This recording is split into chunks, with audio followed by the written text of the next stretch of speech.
When I was 63, I went in for my annual checkup. It's not something you see in the classroom often, but here at the Medical College of Wisconsin, third-year med students are taking lessons from patients themselves. After a pelvic exam, that he felt I had some extra tissue in that area. These three women are ovarian cancer survivors, sharing their stories about symptoms, how they coped, and how they dealt with other doctors. Knew something wasn't right, went home.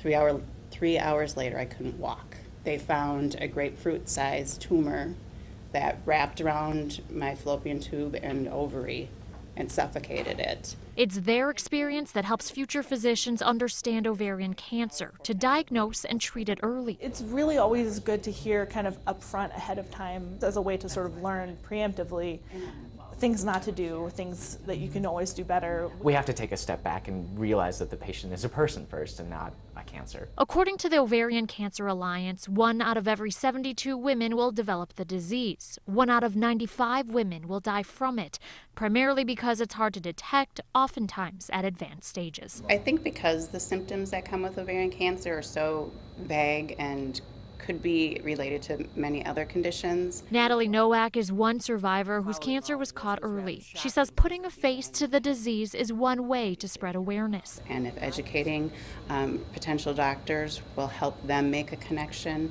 sooner where people could be diagnosed at earlier stages for a better survival rate, that's wonderful. And through survivors teaching students, they hope in the future it'll mean one more life that can be saved. In Wauwatosa, Angelica Duria, Fox 6 News. Then around this time, I had a port placed in my chest.